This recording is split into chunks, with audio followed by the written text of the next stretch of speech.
Ji student, types of mechanical waves हमने पढ़ा था। वेव्स की दो टाइप्स हैं, एक इलेक्ट्रोमैग्नेटिक वेव्स और एक मैकेनिकल वेव्स। इलेक्ट्रोमैग्नेटिक वेव्स जिनके प्रोपगेट होने के लिए, मूव होने के लिए मीडियम की ज़रूरत नहीं पड़ती है, वो हमारे पास इलेक्ट्रोमैग्नेटिक वेव्स थी। और मैकेनिकल वेव्स ऐसी वेव्स जिनके ट्रैवल होने के लिए मीडियम की ज़रूरत पड़ती है, वो हमारे पास मैकेनिकल वेव्स थी। तो आज हमने मैकेनिकल वेव्स की आगे टाइप्स पढ़नी है। सबसे पहले हमने फर्स्ट पैराग्राफ में ये बताना है कि पार्टिकल्स की मूवमेंट के लिहाज से, मीडियम में जो पार्टिकल्स मूव करते हैं उनकी मूवमेंट के लिहाज से और वेव की डायरेक्शन के लिहाज से वेव्स की जो है मैकेनिकल वेव्स की दो टाइप्स बनाई गई हैं। तो हमने क्या कहा कि पार्टिकल्स की मूवमेंट को ज़हन में रखते हुए और वेव्स की मोशन को ज़हन में रखते हुए हमने मैकेनिकल वेव्स की दो टाइप्स बनाई हैं, जिनमें एक है लॉन्गिट्यूडनल वेव्स और दूसरी है हमारे पास transverse wave. Types of mechanical wave first paragraph main heading के साथ, और उसके बाद हमने बता दिया दो टाइप्स हैं, एक लॉन्गिट्यूडनल वेव्स जिसकी डेफिनेशन आपको यहाँ पे स्क्रीन में नज़र आ रही है। ऐसी वेव्स जिनमें मीडियम के पार्टिकल जो हैं वो वेव की डायरेक्शन के बैक एंड फोर्थ मूव करें, तो ऐसी वेव्स जो होती हैं वो लॉन्गिट्यूडनल वेव्स कहलाती हैं। बैक एंड फोर्थ का मतलब parallel to the propagation of the wave, यानी कि वेव्स अगर आगे की तरफ जा रही हैं तो उसी की डायरेक्शन में आगे पीछे अगर पार्टिकल्स मूव कर रहे हो तो ऐसी वेव्स को लॉन्गिट्यूडनल वेव्स कहते हैं। तो डेफिनेशन के बाद प्रोपगेशन यानी कि इसको प्रोड्यूस कैसे कर सकते हैं उसको हमने डिस्कस करना है जब ये मूव करती हैं। बिल्कुल स्टार्ट में सेकंड पैराग्राफ यहाँ पे हेडिंग आएगी प्रोडक्शन ऑफ लॉन्गिट्यूडनल वेव्स, यानी कि हम लॉन्गिट्यूडनल वेव्स को प्रोड्यूस करने लगे हैं, पैदा करने लगे हैं, और वो हम कैसे किससे करेंगे, स्लिंकी की मदद से, स्प्रिंग की मदद से। तो यहाँ हमने हेडिंग डाली प्रोडक्शन ऑफ लॉन्गिट्यूडनल वेव्स, और ये प्रोडक्शन जो है नेक्स्ट पेज में अप टू स्लिंकी तक जाएगी। ये हेडिंग थी हमारे पास प्रोडक्शन ऑफ लॉन्गिट्यूडनल वेव्स। हमने क्या किया, एक स्प्रिंग लिया, उसको हॉरिजेंटल सरफेस के ऊपर रखा, उसका एक एंड जो है वो स्ट्रॉन्ग सपोर्ट के साथ ज्वाइन कर दिया और दूसरा एंड जो है वो हमारे हैंड में मौजूद है। स्प्रिंग को हमने स्ट्रेच किया थोड़ा सा और फिर हमने बैक एंड फोर्थ मूवमेंट की अपने हैंड की, आगे पीछे हाथ को मूव करेंगे। जब हाथ को आगे पीछे मूव करेंगे तो हमें जो है वो वेव्स नज़र आएंगी जो हमारे हाथ से स्ट्रॉन्ग सपोर्ट की तरफ मूव करती हुई दिखाई देंगी। तो ये जो वेव्स जो हैं जिसमें कुछ हिस्से जो है कंप्रेस हुए होंगे, कुछ रेडिफाई होंगे, तो ये जो वेव्स प्रोड्यूस हो रही हैं ये हमारे पास जो हैं ये कहलाती हैं लॉन्गिट्यूडनल वेव्स। उसके बाद हमने इसकी कुछ प्रॉपर्टीज पढ़नी है जिसमें हमने कंप्रेशन और रेडिफेक्शन के बारे में पढ़ना है। सच से स्टार्ट करेंगे और ये जाएगा हमारे पास अपार्ट तक, सच से लेके अपार्ट तक, जिसमें हेडिंग डालेंगे कंप्रेशन एंड रेडिफेक्शन। कंप्रेशन क्या होता है, वेव के वो हिस्से जहाँ लूप्स जो होते हैं वो एक दूसरे के बहुत करीब होते हैं, वो हिस्से जो होते हैं वो कंप्रेशन कहलाते हैं। और वेव्स के वो हिस्से जहाँ पे लूप स्पेस अपार्ट होते हैं, एक दूसरे से दूर होते हैं, वो रेडिफेक्शन कहलाते हैं। The region where the loops of the wave are very close to each other are said to be compression. The region where the loops of the wave are spaced apart are said to be rarefaction. Compression और रेडिफेक्शन की definition यूँ भी की जा सकती है कि loops की बात ना करें, हम मीडियम की पार्टिकल की बात करें, और हम कहें मीडियम के पार्टिकल अगर एक दूसरे के बहुत करीब हों तो ऐसे हिस्से को हम कंप्रेशन कहते हैं, और जहाँ पे मीडियम के पार्टिकल एक दूसरे से दूर होते हैं वो रेरिफेक्शन कहलाता है हमारे पास, रेरफेक्शन कहलाता है हमारे पास। तो कंप्रेशन वो हिस्से जहाँ लूप्स एक दूसरे के बहुत करीब है, और रेरफेक्शन लूप के वो हिस्से जो एक दूसरे से दूर होते हैं, वो वाले वेव का हिस्सा जो होता है वो रेरफेक्शन कहलाता है। उसके बाद हमने वेवलेंथ की हेडिंग डालनी है और वेवलेंथ की डेफिनेशन करनी है यहाँ से लेके यहाँ तक। तो दो कंसेक्टिव कंप्रेशन क्या होता है, एक कंप्रेशन के बाद जो दूसरा कंप्रेशन आ रहा हो इसको हम कंसेक्टिव कंप्रेशन कहते हैं, या कंसेक्टिव रेरिफेक्शन, एक रेरिफेक्शन के बाद दूसरा रेरिफेक्शन जो आ रहा है उसको हम कहते हैं कंसेक्टिव रेरिफेक्शन। तो दो साथ साथ वाले कंप्रेशन के दरमियान फासला या रेरिफेक्शन के दरमियान फासला जो होता है उसको वेवलेंथ कहते हैं. The distance between to consecutive compressions और रेरिफेक्शंस इज कॉल्ड वेवलेंथ. कंप्रेशंस के आगे आप ओ आर और लिख के रेरिफेक्शंस भी लिख लें तो कंप्लीट डेफिनेशन होगी वेवलेंथ की. The distance between to consecutive compressions और रेरिफेक्शंस इज कॉल्ड वेवलेंथ. तो ये जो ऊपर डायग्राम बनी हुई थी 10.8, ये डायग्राम कंप्लीट जो है ये आपने प्रोडक्शन ऑफ लॉन्गिट्यूडनल वेव्स के साथ ड्रॉ करनी है. तो यहाँ पे हमारे पास जो था लॉन्गिट्यूडनल वेव्स जो थी, पहली जो हमारे पास टाइप थी वो कंप्लीट होती है. उसके बाद सेकंड टाइप स्टार्ट होती है जो कि हमारे पास है ट्रांसवर्स वेव्स. और ट्रांसवर्स वेव्स की डेफिनेशन नेक्स्ट पेज में आपको मिलेगी.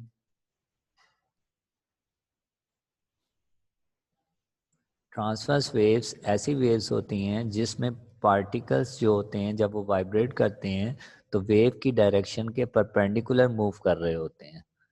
In case of transverse wave, the vibrating motion of particles of the medium is perpendicular to the direction of propagation of waves. अगर waves आगे की तरफ जा रही हैं तो particles जो हैं वो ऊपर नीचे मूव करेंगे और 90 का एंगल बनाएंगे वेव की डायरेक्शन के साथ. इसको ऐसी वेव्स भी हम स्लिंकी की मदद से यानी कि स्प्रिंग की मदद से प्रोड्यूस कर सकते हैं. और इसकी भी हमने प्रोडक्शन जो है वो एक्सप्लेन करनी है. और बिल्कुल प्रीवियस पेज में स्टार्ट से वी कैन प्रोड्यूस से आप हेडिंग डालेंगे प्रोडक्शन ऑफ ट्रांसवर्स वेव और ये जाएगी फिक्स्ड एंड तक. प्रोडक्शन ऑफ ट्रांसवर्स वेव की हेडिंग डालें.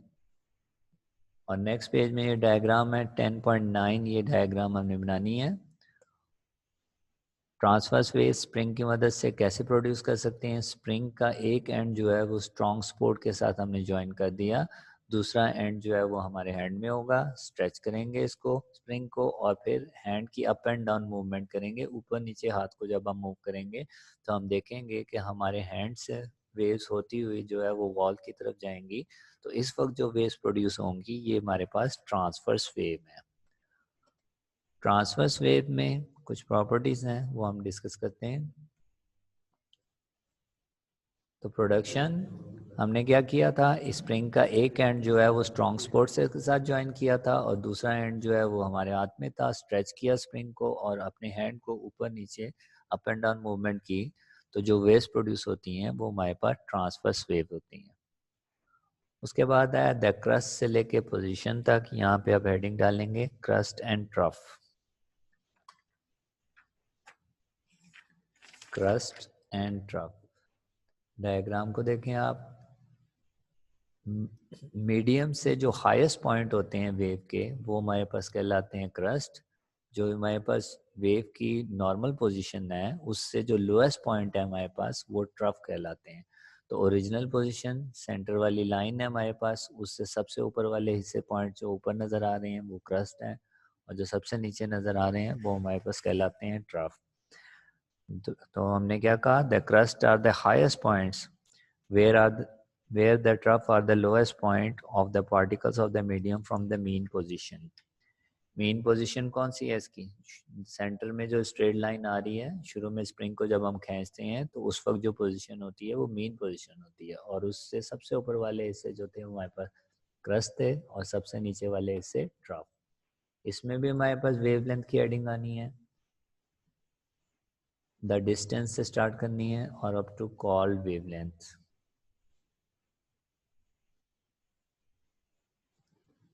The distance between two consecutive crust और trough is called wavelength. आप देख सकते हैं यहाँ पे एक क्रस्ट के बाद दूसरा क्रस्ट जो है, साथ वाला क्रस्ट जो है उनके दरमियान जो फासला है उसके ऊपर लेमडा का निशान लगा हुआ है. लेमडा वेवलेंथ का सिंबल है. इसी तरह एक ट्रफ और उसके साथ वाले ट्रफ के दरमियान जो डिस्टेंस है वो वेवलेंथ के बराबर होता है. ये दोनों आपस में बराबर होते हैं. तो क्रस्ट, एक क्रस्ट से दूसरे क्रस्ट तक का फासला या एक ट्रफ से नेबरिंग ट्रफ का फासला जो होता है ये हमेशा बराबर होता है और ये वेवलेंथ के बराबर होता है. तो इसीलिए हम लिखते हैं the conjunctive distance between two crest और trough is said to be wavelength. यहाँ पे हमारा ये टॉपिक जो है टाइप्स ऑफ मैकेनिकल वेव्स ये कंप्लीट हो जाता है.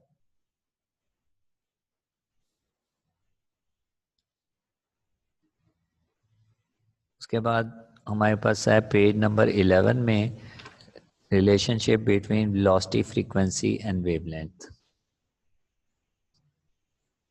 वी, एफ और लैम्डा, इनका आपस में ताल्लुक जो है वो हमने एक्सप्लेन करना है। अगर आप देखें तो नेक्स्ट पेज में इनका रिलेशन लिखा हुआ है, v is equal to F lambda, यानी कि velocity of the wave is equal to the product of the frequency of the wave and wavelength of the wave. तो रिलेशनशिप जो है वो बेसिकली यही है कि v is equal to F lambda. तो शुरू में आप एक हेडिंग डाल सकते हैं सब हेडिंग रिलेशन की, और उसमें आप ये लिख सकते हैं इंग्लिश में, the velocity of the wave is equal to the product of the frequency and wavelength of the wave, where v is equal to F lambda.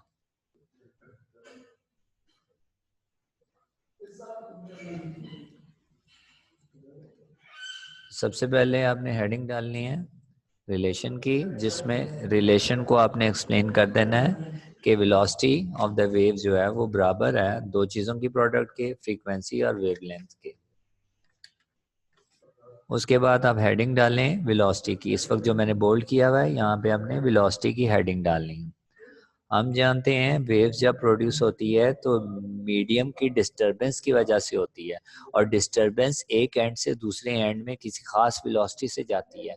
जिस वेलोसिटी से जाती है उसको हम कहते हैं वेव वेलोसिटी, उसको हम वेव की वेलोसिटी कहते हैं। तो डिस्टरबेंस एक स्पीड से एक एंड से दूसरे एंड की तरफ मूव करती है, जिस स्पीड से वो मूव करती है उसको हम कहते हैं वेव वेलोसिटी। हम जानते हैं फार्मूला वेलोसिटी का, वेलोसिटी होता है डिस्प्लेसमेंट ओवर टाइम। तो हम डिस्टेंस ओवर टाइम लिखें या डिस्प्लेसमेंट ओवर टाइम, एक ही बात है, क्योंकि वेव स्ट्रेट लाइन में मूव करती है। तो हमारे पास आ गया v is equal to D over T. इसको आप इक्वेशन नंबर 1 बना सकते हैं, v is equal to D over T को इक्वेशन नंबर 1 बना सकते हैं। और इक्वेशन 1 के फौरन नीचे जो है वो आपने टाइम पीरियड की हेडिंग डालनी है। एक वेव जब मूव करती है तो एक पॉइंट से दूसरे पॉइंट तक मूव करती है, तो जितना उसको टाइम लगता है उसको टाइम पीरियड कहते हैं। Time taken by the wave in moving from one point to another is equal to its time period which is represented by capital T. अब एक वेव जब एक पॉइंट से दूसरे पॉइंट तक गुजरती है तो उस वक्त जो डिस्टेंस ट्रेवल करती है वो वेव की लेंथ के बराबर करती है, जिसको लैम्डा कहते हैं। तो अगर हम सिर्फ एक वेव का जिक्र करें तो उस वक्त डिस्टेंस ट्रेवल जो है वो वेवलेंथ के बराबर है, और जो टाइम लगा एक वेव को गुजरने के वो स्मॉल टी जो है वो कैपिटल टी के बराबर हो जाता है।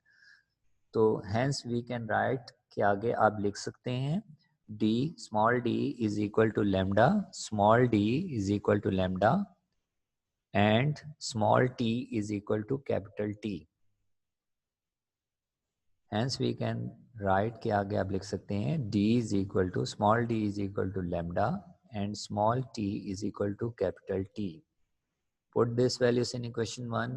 तो ये ऊपर वाली जो इक्वेशन थी v is equal to d over t, इसमें अगर हम वैल्यूज पुट करें तो हमारे पास आ गया v is equal to lambda over capital T, क्योंकि स्मॉल d लैम्डा के बराबर हो गया, एक वेव की हम बात कर रहे हैं, और स्मॉल t जो है वो टाइम पीरियड के बराबर हो गया। इस इक्वेशन को v is equal to lambda over T, इस इक्वेशन को इक्वेशन नंबर 2 बना लें,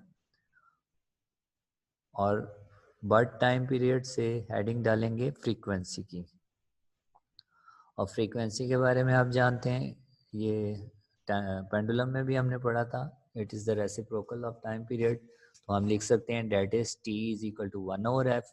1 ओवर एफ जो है ऊपर वाली जो इक्वेशन थी v is equal to lambda over T, इसमें कैपिटल T की जगह पे आप लिख दें 1 ओवर एफ। तो अगर कैपिटल T की जगह पे 1 ओवर एफ आएगा तो एफ ऊपर जाके लैम्डा से मल्टीप्लाई हो जाएगा, तो हमारी इक्वेशन प्रूव हो जाएगी v is equal to F lambda. तो 10.5 जो है ये इक्वेशन 3 का नाम दे दें। Equation 3 is true both for longitudinal and transverse waves, दोनों वेव्स के लिए ये सेटिस्फाई होती है। Equation v is equal to F lambda.